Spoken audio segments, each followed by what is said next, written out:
Good morning students. Myself Amrita HS, Department of Chemistry, Gopal Swami, PU College. So in this session, we will be discussing about the second important experiment for your pre-university practical exams. That is systematic semi-micro qualitative analysis of a simple inorganic salt, or simply calling it as a salt analysis. So there will be a salt to be analyzed, an acid radical and a basic radical, which carries 10 marks. Let us analyze a word by word. What do you mean by this analysis? It is a systematic analysis. It is a systematic step-wise analysis. That is, one step admele innond step irutte. You have to follow that systematic order. Hence, it is called as systematic semi-micro. That is, it is with respect to the amount of the substance or the compound taken. That is semi-micro. It is a very small amount of the inorganic salt that you have to take it. So, hagagi it is called as semi-micro.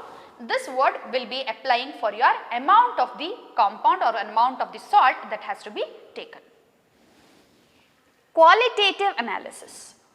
In your titrometric analysis, I have told you about two types of analysis. One the quantitative analysis, ಇನ್ನೊಂದು qualitative analysis. So, titrometric analysis ಅಥವಾ volumetric analysis ಏನು ನೋಡಿದ್ರು, that was your quantitative analysis. This is your qualitative analysis. ಅಂದರೆ here you are not analyzing or you are not estimating the amount of substance. Estimation ಮಾಡ್ತಿಲ್ಲ. Here you are just detecting the elements. So, qualitative analysis is nothing but detecting. Detect ಮಾಡ್ತಿದ್ದೀರಾ ಏನಿದೆ ಅಂತ ಅಷ್ಟೇ. ಅದೇ quantitative analysis ಆದರೆ you are estimating, that is you are amountifying the substance present. ಎಷ್ಟು amount ಇದೆ, gram, K G, volume, litres. So ಹೀಗೆ amountification ಮಾಡಿದ್ರೆ ಅಥವಾ ಎಸ್ಟಿಮೇಷನ್ ಮಾಡಿದ್ರೆ that is quantitative analysis.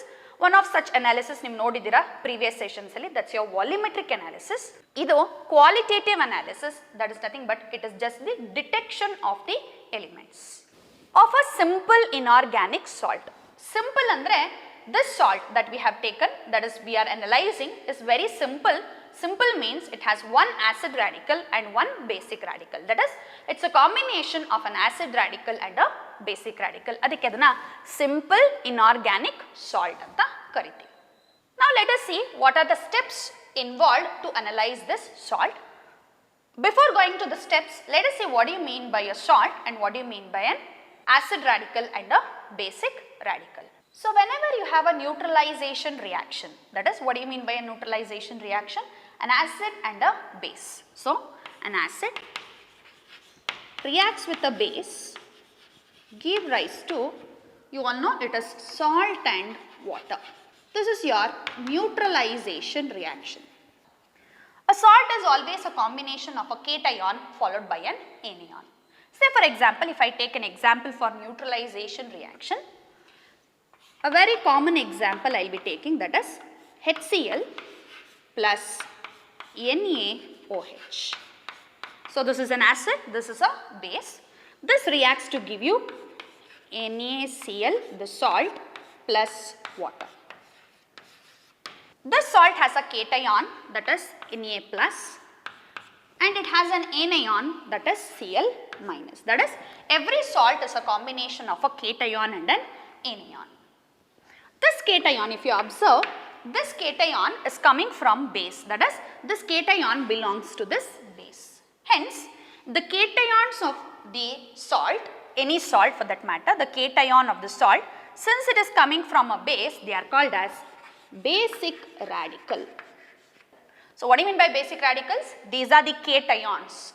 Very important, these are the cations that is coming from an base during a neutralization reaction to form a salt. Then if you observe anion, you can observe it is coming from your acid. It is coming from your acid. So, these anions, since it is coming from an acid, in your neutralization reaction during the formation of the salt, it is called as acid radicals. So, what do you mean by an acid radical? These are the anions. Remember, these are the anions that come from an acid during neutralization reaction to form a salt. So, ಹಾಗಾಗಿ one salt ಅಲ್ಲಿ there is a cation coming from base called as basic radical, anion coming from an acid, it is called as acid radical. So, as a result, any salt for that matter, you have any simple salt for that matter, you will be having one acid radical and one basic radical. So now you have come to know that in any simple inorganic salt, there is an acid radical and a basic radical. Now you have to know what is the procedure to analyze the acid radical that is present in the salt as well as the basic radical present in the salt. This procedure has 4 main steps. The first step will be the preliminary examinations. The preliminary examination, that is, by using your 5 sense organs, you will be analyzing the salt preliminarily and you will be analyzing whether this may be the acid radical and this may be the basic radical. So, hagagi preliminary ಹೆಸರಲ್ಲೇ ಇರೋ ಹಾಗೆ it is a preliminary examination which gives you a brief picture about the salt. So, in this preliminary examination, you have 3 tests to be done. The first one is test of physical state. That is, what is the physical state of the salt? Obviously, the physical state of the salt is solid, but here we have to talk about whether the salt is amorphous or crystalline. Solid ಆದರೆ ಅದು amorphous solid ಅಥವಾ crystalline solid ಅಂತ ನೋಡಬೇಕು. So amorphous solid ಅನ್ನು ಹೇಗೆ check ಮಾಡೋದು ಮತ್ತೆ crystalline solid ನ ಹೇಗೆ ಚೆಕ್ ಮಾಡೋದು ಅಂದ್ರೆ take a pinch of salt with your 4 fingers. So ಈ fingers ಮಧ್ಯ ತಗೊಂಡು if you feel the salt to be amorphous salt ತರ ಫೀಲ್ ಆದ್ರೆ ಅಂದ್ರೆ talcum powder ತರ ಫೀಲ್ ಆದ್ರೆ ನೈಸ್ ಆಗಿದ್ರೆ the salt is called as amorphous solid. Ade the same pinch of salt, if you rub between the fingers, if you feel some crystals or if you feel some roughness in the salt is called as crystalline solid anta karitivi. Amorphous solid adre usually carbonate acid radical ide anta artha. Crystalline solid adre carbonate is absent anta preliminary agi you can examine. So hagagi physical state na first check ಮಾಡ್ತೀವಿ. Next is color. What is the color of the salt? Usually the salt given for your pre-university is white in color. Other than that, there are different colors of your salt like light green color which is ferrous salt, light pink color salt which is manganese salt, light blue color salt which means that it is a copper salt. So like this, the color of the salt also determines gives a brief picture about the basic radical. So hagagi the color of the salt you have to examine, and usually the white salt is given for your pre-university level. The next thing is solubility, a very important test, that is you are checking the solubility of the given solid in some reagents. The first reagent that you are taking, the first solvent you are taking is water. The second solvent you are taking is dilute HCl. The first solvent water has 2 conditions to be checked. The first one is a cold condition followed by a hot condition. The second reagent is dilute HCl. Again it has 2 conditions, a cold condition as well as a hot condition. So what you will do, you take a pinch of salt in a test tube, add water, that is plain water, distilled water add ಮಾಡ್ತೀರಾ. You will check for the solubility. Given salt, is it soluble in that water anta check ಮಾಡ್ತೀರಾ. If it is soluble, you add a plus in this column. ಇಲ್ಲಿ plus ಅಂತ ಬರೀತೀರಾ. What do you mean by this plus means? This is a positive test ಅಂತ. ಅಂದ್ರೆ the given salt is soluble in water and the condition is cold ಅಂತ. If it is insoluble in this cold water, ಏನು ಮಾಡ್ತೀರಾ? You will be writing it as minus. What do you mean by this? The dash ಅಲ್ಲ, this is minus. What do you mean by minus? The test is negative ಅಂತ ಅರ್ಥ. The test is negative. That means that the given salt is insoluble in water in cold condition. ಈಗ ಏನು ಮಾಡಬೇಕು? You have to go for the hot condition. ಅಂದರೆ take that water, salt and heat it. Heat ಮಾಡಬೇಕು. Hot solution of water ಅಲ್ಲಿ, that is hot condition of water ಅಲ್ಲಿ solubilize ಆದರೆ ಇಲ್ಲಿ ಏನು ಮಾಡ್ತೀರಾ? You write it as plus. ಅಂದರೆ positive test. The given salt is soluble in hot water. ಆಗಲಿಲ್ಲ ಅಂದರೆ ಏನು ಮಾಡ್ತೀರಾ? You write it minus. That is, the given salt is insoluble in water either in cold condition nor in hot condition. Next ಏನು ಮಾಡಬೇಕು? Go for dilute HCl. Dilute HCl reagent ಗೆ ಹೋಗಬೇಕು, solvent ಗೆ ಹೋಗಬೇಕು. So take a pinch of salt in your test tube, add dilute HCl. This is in cold condition. Shake it well. If it is solubilized, write plus. That means it's a positive test, which means that the given salt is soluble in dilute HCl in cold condition. ಆಗಿಲ್ಲ ಅಂದರೆ ಏನು ಮಾಡ್ತೀರಾ? Minus and go for hot condition. That is, heat this solution, dilute HCl plus salt. It will get solubilized. You will write this plus.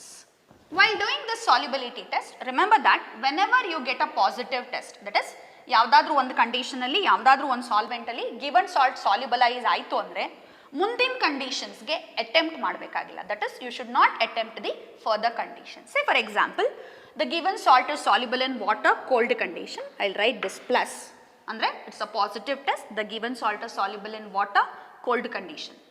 Hot ಕಂಡೀಷನ್ಗೆ ಹೋಗಬೇಕಾ, dilute HClಗೆ ಹೋಗಬೇಕಾ? No, never. That is, you have to leave this column empty, which means that I have not attempted the further solubility test. I should not attempt the further solubility test.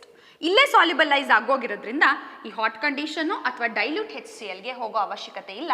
So ಹಾಗಾಗಿ I should not conduct this further solubility test.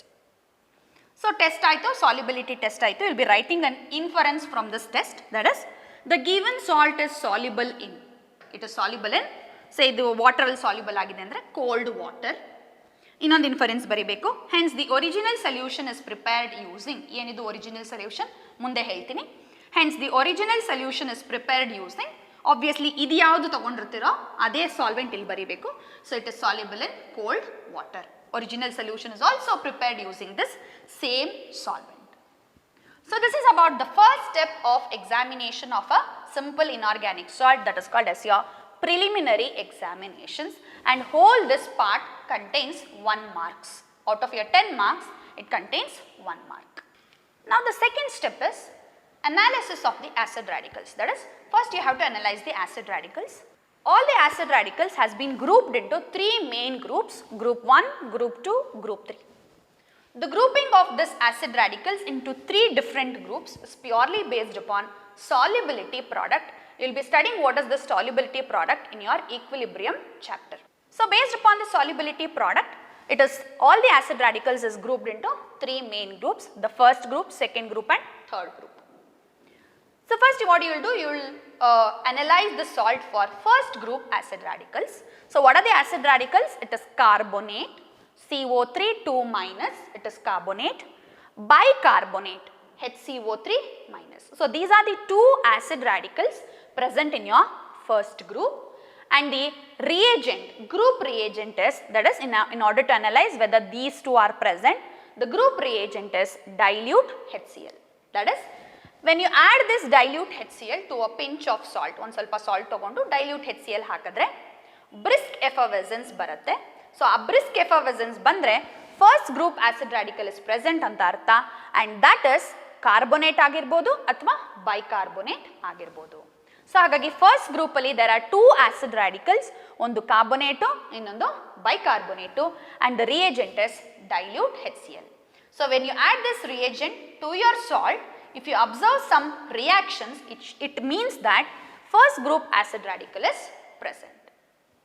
If you don't observe this characteristic reaction, ಈ ಥರದ್ದು ಯಾವುದಾದ್ರೂ ಎಫರ್ವೆಸೆನ್ಸು ನೀವು observe ಮಾಡಿಲ್ಲ ಅಂದರೆ, dilute HCl ಹಾಕಿದಾಗ ಈ ಥರದ್ದು ಯಾವುದೇ ರಿಯಾಕ್ಷನ್ಸ್ನ ನೀವು ಅಬ್ಸರ್ವ್ ಮಾಡಿಲ್ಲ ಅಂದರೆ, what you have to do, you have to tell that dilute HCl ಹಾಕಿದಾಗ there is no reaction, hence first group acid radical is absent.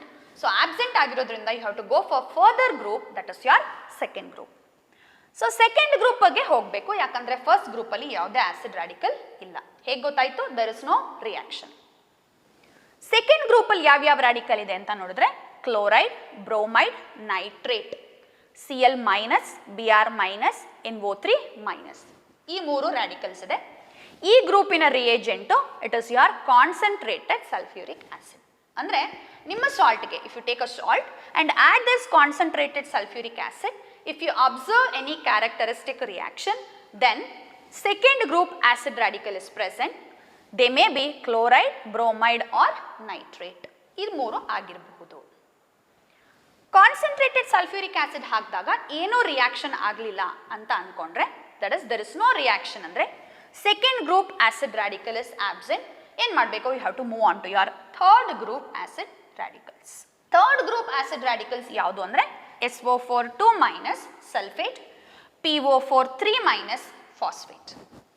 ಇದಕ್ಕೆ ಒಂದು ಸರ್ಟೇನ್ ಗ್ರೂಪ್ ರಿಯೇಜೆಂಟ್ ಇಲ್ಲ, there is no certain group reagent. ಹಾಗಾಗಿ ಏನು ಮಾಡ್ತೀವಿ, once second group acid radical is absent, you will directly do the confirmatory for sulphate followed by phosphate. That is confirmatory test ಇರುತ್ತೆ. Group test ಅಲ್ಲದೆ, ಈ group reagent ಅಲ್ಲದೆ, once you get the radicals you have confirmatory to do it. So ಹಾಗಾಗಿ ಸಲ್ಫೇಟ್ಗೆ direct ಆಗಿ confirmatory ಟೆಸ್ಟ್ನ ಮಾಡ್ತೀರಾ, ಫಾಸ್ಫೇಟ್ಗೆ direct ಆಗಿ ಕನ್ಫರ್ಮೇಟರಿ ಟೆಸ್ಟ್ನ ಮಾಡ್ತೀರಾ. ಹಾಗಾಗಿ there is no group reagent for this third group acid radicals. ಇಲ್ಲಿ ಅಬ್ಸರ್ವ್ ಮಾಡ್ತಿರ್ಬೋದು ಎಲ್ಲ ರ್ಯಾಡಿಕಲ್ಸ್ ದೀಸ್ ಆರ್ ಏನಿಯಾನ್ಸ್. ಆಗಲೇ ಹೇಳಿದ್ದೀನಿ, acid radicals are anions coming from acids. ಈ ಎಲ್ಲ ರ್ಯಾಡಿಕಲ್ಸ್ಗೂ ಇಲ್ಲಿ ಏನು ತಗೊಂಡಿದ್ದೀವೋ carbonate, bicarbonate, chloride, bromide, nitrate, sulphate, phosphate, ಇದೆಲ್ಲದಕ್ಕೂ once you detect this group is present, ಈ ಗ್ರೂಪ್ ಇದೆ ಅಂತ ಗೊತ್ತಾಗ್ತಿದ್ದ ಹಾಗೇನೆ ಎಲ್ಲ ರ್ಯಾಡಿಕಲ್ಸ್ಗೂ there are certain confirmatory test. ಆ ಕನ್ಫರ್ಮೇಟರಿ ಟೆಸ್ಟ್ನ with respect to that radical ಮಾಡಬೇಕು. ಸೊ ಫಾರ್ ಎಕ್ಸಾಂಪಲ್ ಕಾರ್ಬೋನೇಟ್ಗೆ there is lime water test. Lime water test is the confirmatory test for carbonate. ಅದೇ ಥರ ಕ್ಲೋರೈಡ್ಗೆ ತಗೊಂಡ್ರೆ you will be having silver nitrate test. Confirmation ಮಾಡಬೇಕು, present ಅಂತ ಹೇಳಿದ ಮೇಲೆ confirm, it is present, confirm ಅಂತ ಹೇಳಬೇಕು. ಸೊ ಹಾಗಾಗಿ ಎಲ್ಲದಕ್ಕೂ there is a confirmatory test. ಕ್ಲೋರೈಡ್ಗೆ ಸಿಲ್ವರ್ ನೈಟ್ರೇಟ್ ಟೆಸ್ಟ್ ಇದೆ, ಬ್ರೋಮೈಡ್ಗೆ ಗ್ಲೋಬ್ಯೂಲ್ ಟೆಸ್ಟ್ ಇದೆ, ನೈಟ್ರೇಟ್ಗೆ ಬ್ರೌನ್ ರಿಂಗ್ ಟೆಸ್ಟ್ ಇದೆ, ಸಲ್ಫೇಟ್ಗೆ ಬೇರಿಯಂ ಕ್ಲೋರೈಡ್ ಟೆಸ್ಟ್ ಇದೆ, ಹಾಗೆ ಲೆಡ್ ಸಲ್ಫೇಟ್ ಟೆಸ್ಟ್ ಇದೆ. ಸೊ ಹೀಗೆ ಪ್ರತಿಯೊಂದು ರ್ಯಾಡಿಕಲ್ಲು ಪ್ರೆಸೆಂಟ್ ಅಂತ ತೋರಿಸಿದ್ರೆ ಸಾಲದು, you have to show that it is confirm. ಅದಕ್ಕೆ ಕನ್ಫರ್ಮೇಟರಿ ಟೆಸ್ಟ್ ಇದೆ, ಅದನ್ನು ಪರ್ಫಾರ್ಮ್ ಮಾಡಬೇಕು. Once this group is present ಅಂತ ಗೊತ್ತಾಗ್ತಿದ್ದ ಹಾಗೆಯೇ you have to do the confirmatory test for each and every radical. So this is about the acid radicals. So once you finish your acid radical detection followed by its confirmatory test, the other thing you have to move out for the other part of the salt, that is you have to analyze your basic radical. Analysis of basic radicals. So again the basic radicals, all the basic radicals, that is your cations coming from bases, have been classified into 7 broad groups. That is based upon your solubility product. Again this grouping is based upon again your solubility product. So 7 groups ಆಗಿ ಇದನ್ನು divide ಮಾಡಿದ್ದೀವಿ. ಹೇಗೆ acid radicals are divided into 3 groups, the basic radicals are divided into 7 groups and each group have some group reagents. So the basic radical starts from 0 group. Other than your acid radical starts from group 1, but this starts from your 0 group. So 0 group, the radicals are ammonium, NH4+. Ammonium is the radical that is present in 0 group, which doesn't have any group reagent. That is, you have to first start with your ammonium radical by a direct test. Ammonium ge confirmatory test sodium hydroxide test matte Nessler's reagent test ide. Directly you have to first perform this sodium hydroxide test first. Yen ಮಾಡಬೇಕು, take a pinch of salt, add sodium hydroxide solution, dilute sodium hydroxide, heat it a little bit and you have to smell the odor of that mixture. ಆ ಮಿಕ್ಸ್ಚರ್ದು ಓಡರ್ನ smell ಮಾಡಬೇಕು. Salt plus dilute sodium hydroxide, heat it, smell ಮಾಡಬೇಕು. If you get a pungent odour, intolerable smell ಬಂದರೆ 0 group basic radical is present and it is ammonium. Heat ಮಾಡಿದ್ಮೇಲೆ ಯಾವುದೇ pungent odour ಬಂದಿಲ್ಲ ಅಂದರೆ 0 group basic radical is absent, you have to go for the next group, that is first group. ಎಲ್ಲದರಲ್ಲೂ ಅಷ್ಟೇ absence test ತೋರಿಸಿ presence ಟೆಸ್ಟಿಗೆ ಹೋಗಬೇಕು. So ಈಗ ಫಸ್ಟ್ ಗ್ರೂಪಿಗೆ ಹೋಗಬೇಕು. ಸೊ 0 ಗ್ರೂಪ್ ಆಬ್ಸೆಂಟ್ ಆಗಿದೆ ಅಂತ ಅನ್ಕೊಳ್ಳೋಣ. ಸೊ ಫಸ್ಟ್ ಗ್ರೂಪಿಗೆ ಹೋಗಬೇಕು. So from first group to 6th group you require your original solution to be prepared. ಅಲ್ಲಿ ಸಾಲಿಬಿಲಿಟಿ ಟೆಸ್ಟ್ ಮಾಡುವಾಗ ನಿಮಗೆ ಒಂದು ಇನ್ಫರೆನ್ಸ್ ಬರ್ಸಿದ್ದೀನಿ, the original solution is prepared ಅಂತ. ಅಂದರೆ original solution is required from group 1 to group 6. ಹಾಗಾಗಿ ಈಗ 0 group ಮಾಡಿದ ನಂತರ you have to prepare your original solution. ಹೇಗೆ ಪ್ರಿಪೇರ್ ಮಾಡೋದು? You have to check the salt is soluble in which solvent, dilute HCl, water, cold condition, hot condition ಅಂತ check ಮಾಡ್ಕೊಬೇಕು. Say for example the given salt is soluble in water in cold condition ಅಂತ ತಗೊಂಡ್ರೆ, take 2 to 3 spatula of your salt, add 3/4 test tube of water, dilute HCl ಆದರೆ dilute HCl, ಚೆನ್ನಾಗಿ shake ಮಾಡಿ complete ಆಗಿ salt ಸಾಲ್ಯುಬಲೈಸ್ ಆಗಿದೆಯಾ ಅಂತ check ಮಾಡಬೇಕು. So this 3/4 of the test tube solution that you have prepared is called as your original solution, ಅಥವಾ it is also called as stock solution ಅಂತಾನೂ ಕರೀತಾರೆ. ಅದನ್ನು stock solution ಅಂತಾನೂ ಕರಿಬೋದು. ಈ ಮುಕ್ಕಾಲ್ ಟೆಸ್ಟ್ ಟ್ಯೂಬ್ ಆಫ್ ಸೊಲ್ಯೂಷನ್ ನೀವೇನು ಪ್ರಿಪೇರ್ ಮಾಡಿದಿರೋ ಅದರಿಂದ ಸ್ವಲ್ಪನೇ ಡಿಕ್ಯಾಂಟ್ ಮಾಡಿಕೊಂಡು you will be using the original solution from first group to 6th group. ಆ ಒರಿಜಿನಲ್ ಸೊಲ್ಯೂಷನ್ ಅಂತ ಕರಿತೀವಿ ಅದನ್ನು, ಅಥವಾ ಸ್ಟಾಕ್ ಸೊಲ್ಯೂಷನ್ ಅಂತಾನು ಕರಿತೀವಿ. ಅದನ್ನು ಸ್ವಲ್ಪ ಡಿಕ್ಯಾಂಟ್ ಮಾಡಿಕೊಂಡು ಗ್ರೂಪ್ 1 ಇಂದ ಗ್ರೂಪ್ 6 ತನಕ ಅನಾಲಿಸಿಸ್ ಮಾಡಬೇಕು. ಗ್ರೂಪ್ 1 ಏನು ಮಾಡಬೇಕು, you have to take a small amount of original solution, decant ಮಾಡ್ಕೋಬೇಕು. The group reagent is dilute HCl. Dilute HClನ ಆ್ಯಡ್ ಮಾಡಬೇಕು. When you add this dilute HCl, if you have a precipitation, ಇಲ್ಲೆಲ್ಲವೇ basic ರಾಡಿಕಲ್ಸಲ್ಲೆಲ್ಲವೇ ಪ್ರೆಸಿಪಿಟೇಷನ್ನ observe ಮಾಡಬೇಕು. Acid ರಾಡಿಕಲ್ಸಲ್ಲಿ effervescence characteristic reaction ನೋಡಬೇಕು. Basic ರಾಡಿಕಲ್ಸಲ್ಲಿ ಎಫರ್ವೆಸೆನ್ಸು ಬರಲ್ಲ, ಹಾಗೆ ಕ್ಯಾರೆಕ್ಟರಿಸ್ಟಿಕ್ ರಿಯಾಕ್ಷನ್ ಇರಲ್ಲ. Here you have to write it as precipitation. Solid will be separating out in this basic radicals. ಅದಕ್ಕೆ ಅದನ್ನು ಆ ಟರ್ಮ್ನ you call it as precipitation. Chemical term precipitation ಅಂತ ಕರಿತೀವಿ. ಸೊ ಇಲ್ಲಿ ನೀವು ಪ್ರೆಸಿಪಿಟೇಷನ್ನ ಅಬ್ಸರ್ವ್ ಮಾಡಬೇಕು. So original solution plus dilute HCl ಹಾಕಿದಾಗ if there is a precipitation, first group basic radical is present and the radical may be lead. Lead ಒಂದೇ ಅಲ್ಲ, ಬೇಕಾದಷ್ಟು ಬೇಸಿಕ್ ರಾಡಿಕಲ್ಸ್ ಇದೆ ಗ್ರೂಪ್ 1 ಅಲ್ಲಿ. I have taken example of lead. Dilute HCl ಹಾಕಿದಾಗ original ಸೊಲ್ಯೂಷನ್ಗೆ if there is no precipitation, ಏನು precipitate ಬರಲಿಲ್ಲ, the solution is clear ಅಂದರೆ first group basic radical is absent. ಇಲ್ಲ, ಆಬ್ಸೆಂಟ್ ಅಂದರೆ ಏನು ಮಾಡಬೇಕು, you have to move on to the next group. Presence ಟೆಸ್ಟ್ನ ತೋರಿಸೋವರೆಗೂ you have to move on. ಹಾಗಾಗಿ you have to move on to second group. ಏನು ಮಾಡ್ತೀರಾ, ಆ ಸೊಲ್ಯೂಷನ್ನ ಚೆಲ್ಬಿಡ್ತೀರಾ. You will be decanting some more amount of original solution that you have prepared, stock solution. ಅದಕ್ಕೆ group ರಿಯೇಜೆಂಟ್ನ ಆ್ಯಡ್ ಮಾಡ್ತೀರಾ. Second ಗ್ರೂಪ್ಗೆ ಏನು ಗ್ರೂಪ್ ರಿಯೇಜೆಂಟು, ಡೈಲ್ಯೂಟ್ HCl ಮತ್ತು H2S excess. H2S is a gas that has been pass to water to saturation. So H2S ಅಂತ aqueous solution of H2S ಇರುತ್ತೆ, ಅದನ್ನು ಎಕ್ಸೆಸ್ಸಲ್ಲಿ add ಮಾಡ್ತೀರಾ. ಅಂದರೆ 2 to 3 ಟೈಮ್ಸ್ ಅದನ್ನು ಆ್ಯಡ್ ಮಾಡ್ತೀರಾ. ಸೊ ಡೈಲ್ಯೂಟ್ HCl ಮತ್ತು H2S excess add ಮಾಡಿದಾಗ ಒರಿಜಿನಲ್ ಸೊಲ್ಯೂಷನ್ಗೆ if you have a precipitation, that is if you observe a precipitation, second group basic radical is present and the radicals may be, basic radicals may be copper or arsenic. Copper ಅಥವಾ arsenic ಆಗಿರುತ್ತೆ. ಅದಕ್ಕೆ confirmatory ಟೆಸ್ಟನ್ನ ಮಾಡಬೇಕಾಗತ್ತೆ.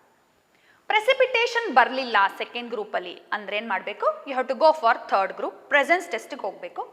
Third ಗ್ರೂಪಿಗೆ ಹೋಗಬೇಕು. ಏನು ಮಾಡಬೇಕು, discard ಮಾಡಬೇಕು. Decant a fresh small amount of original solution to a clean test tube.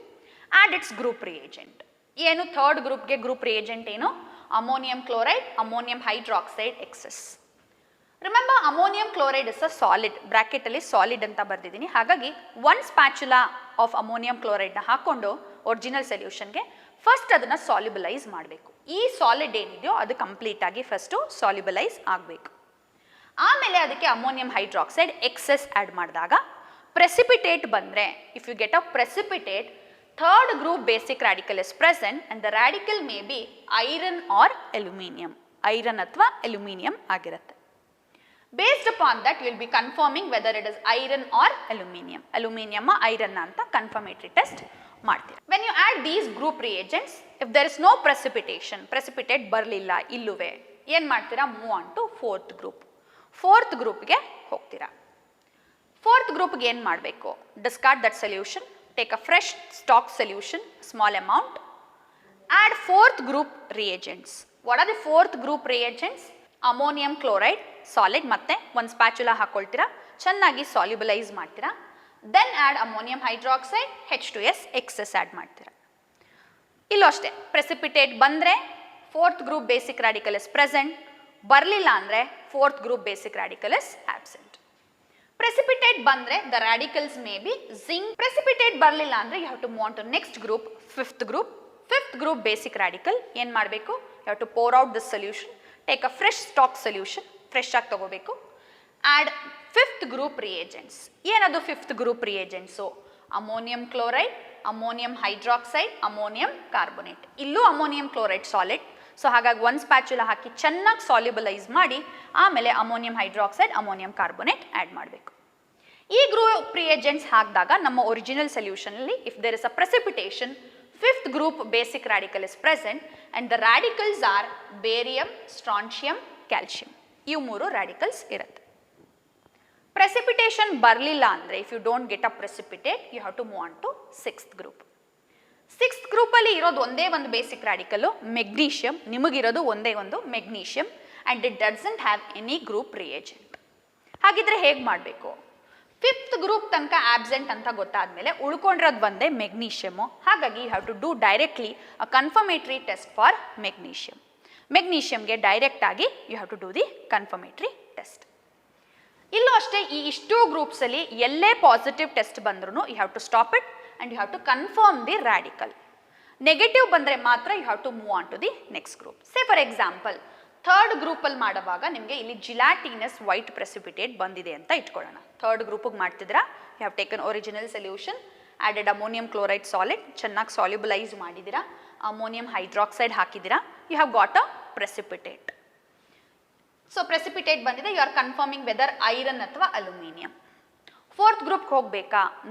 No need to go for fourth group. ಯಾಕಂದರೆ ಥರ್ಡ್ ಗ್ರೂಪಲ್ಲೇ I have got a basic radical and ನಮ್ಮದು simple salt ಒಂದೇ ಒಂದು basic radical ಇರೋದ್ರಿಂದ next ಗ್ರೂಪ್ಗೆ ಹೋಗೋ ಅವಶ್ಯಕತೆ ಇಲ್ಲ.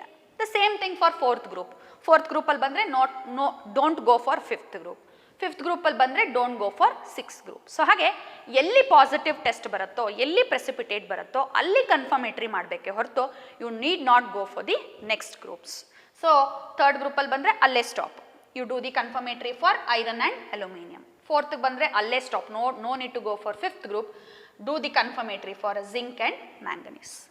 ಹೀಗೆ ಬೇಸಿಕ್ ರ್ಯಾಡಿಕಲ್ನ ಗ್ರೂಪ್ ವೈಸ್ ಅನಾಲಿಸಿಸ್ ಮಾಡಿದ್ಮೇಲೆ you will be getting a basic radical. So acid radical analysis ಆಯಿತು, ಒಂದು ಆಸಿಡ್ ರ್ಯಾಡಿಕಲ್ ಸಿಕ್ತು. ಬೇಸಿಕ್ ರ್ಯಾಡಿಕಲ್ ಅನಾಲಿಸಿಸ್ ಆಯಿತು, ಒಂದು ಬೇಸಿಕ್ ರ್ಯಾಡಿಕಲ್ ಸಿಕ್ತು. So finally I have got what is the combination of the salt. ಏನದು combination ನನಗೆ ಸಿಕ್ಕಿದೆ, report ಮಾಡಬೇಕು. ಯಾವುದು ಆಸಿಡ್ ರ್ಯಾಡಿಕಲ್ಲು? ಸೇ ನನಗೆ ಕಾರ್ಬೋನೇಟ್ ಬಂದಿದೆ ಅಂತ ಅಂದ್ಕೊಂಡ್ರೆ ಕಾರ್ಬೋನೇಟ್ ನೇಮ್ ಬರಿಬೇಕು ಫಸ್ಟು, ಅಂದರೆ ವರ್ಡ್ಸ್ ಲೆಟರ್ಸಲ್ಲಿ ಬರಿಬೇಕು, ಕಾರ್ಬೋನೇಟ್ ಅಂತ ಬರಿಬೇಕು, followed by it symbol.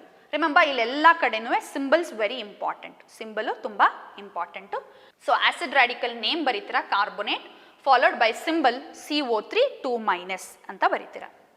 Say basic radical calcium ಬಂದಿದೆ ಅಂತ ಇಟ್ಕೊಳ್ಳೋಣ, ಕ್ಯಾಲ್ಶಿಯಂ ಅಂತ ಲೆಟರ್ಸಲ್ಲಿ ಬರೀತೀರಾ, ಅದಾದಮೇಲೆ ಸಿಂಬಲ್ ಬರೀತೀರಾ Ca2+. ನೆಕ್ಸ್ಟ್ ಅದ್ರದ್ದು ಸಾಲ್ಟ್ದು ಕಾಂಬಿನೇಷನ್ ಬರೀಬೇಕು. ಏನು ಸಾಲ್ಟ್ ಕಾಂಬಿನೇಷನು? ಫಸ್ಟ್ ಯಾವಾಗಲೂ ಕೇಟಯಾನ್ ನೇಮ್ ಬರುತ್ತೆ, followed by anion name. Cation ಯಾವುದು? ಕ್ಯಾಲ್ಶಿಯಂ. ಏನಿಯಾನ್ ಯಾವುದು? ಕಾರ್ಬೋನೇಟ್. ಸೊ ಹಾಗಾಗಿ ಸಾಲ್ಟ್ ವಿಲ್ ಬಿ ವರ್ಡ್ಸ್ ಲೆಟರ್ಸಲ್ಲಿ ಬರೀಬೇಕು, ಕ್ಯಾಲ್ಶಿಯಂ ಕಾರ್ಬೋನೇಟ್, ಸಿಂಬಲ್ಲು CaCO3 ಬರೀಬೇಕು. So finally you will report what is the given salt combination. So acid ರ್ಯಾಡಿಕಲ್ಗೆ ನೀವೇನು detect ಮಾಡ್ತೀರಾ, ಕಂಪ್ಲೀಟಾಗಿ ಡಿಟೆಕ್ಟ್ ಮಾಡ್ತೀರಾ, ಅದಕ್ಕೆ 4 ಮಾರ್ಕ್ಸ್ ಇರುತ್ತೆ. ಬೇಸಿಕ್ ರ್ಯಾಡಿಕಲ್ ಏನು ಡಿಟೆಕ್ಟ್ ಮಾಡ್ತೀರಾ ಅದಕ್ಕೆ ಕಂಪ್ಲೀಟಾಗಿ 4 ಮಾರ್ಕ್ಸ್ ಇರುತ್ತೆ. ಆಗಲೇ ಹೇಳಿದ್ದೀನಿ ಪ್ರಿಲಿಮಿನರಿ ಎಕ್ಸಾಮಿನೇಷನ್ಸ್ಗೆ 1 ಇರುತ್ತೆ. ಸೊ 4 + 4 8 + 1 9. ಇನ್ನೊಂದು ಸಿಸ್ಟಮ್ಯಾಟಿಕ್ ಅನಾಲಿಸಿಸ್ ಇರುತ್ತೆ. ಸೊ ಆಗಲೇ ಹೇಳಿದ್ನಲ್ಲ, 0 ಗ್ರೂಪಿಗೆ ಹೋಗ್ತೀರಾ, ಇಲ್ಲ ಅಂದರೆ ಗ್ರೂಪ್ 1ಗೆ ಬರ್ತೀರಾ, ಇಲ್ಲ ಅಂದರೆ 2, ಆಮೇಲೆ 3 ಬಂದರೆ ಯುಲ್ ಸ್ಟಾಪ್ ದ್ಯಾಟ್. ಸೊ ಈ ಸಿಸ್ಟಮ್ಯಾಟಿಕ್ ಅನಾಲಿಸಿಸ್ ಅಂದರೆ ಒಂದಾದ ಮೇಲೆ ಒಂದು ಸ್ಟೆಪ್ ವೈಸ್ ಅ ಪ್ರಾಪರ್ ಆರ್ಡರಲ್ಲಿ ನಾನು ಹೋಗ್ತೀನಲ್ಲ, that is called as systematic analysis and that carries 1 marks. Totally 10 marks.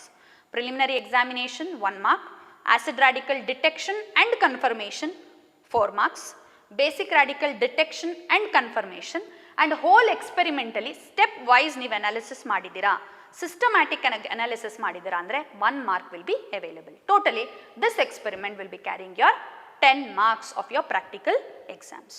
So this is about your experiment number 2, that is your systematic semi-micro qualitative analysis introduction. So from the next session you will be directly analyzing one salt each, that is a combination of an acid radical and a basic radical. ಮುಂದಿನ sessions ಇಂದ ಒಂದೊಂದೇ salt ನ analyse ಮಾಡಿ you will be knowing how to analyze your acid radical and a basic radical of a simple inorganic salt. Thank you.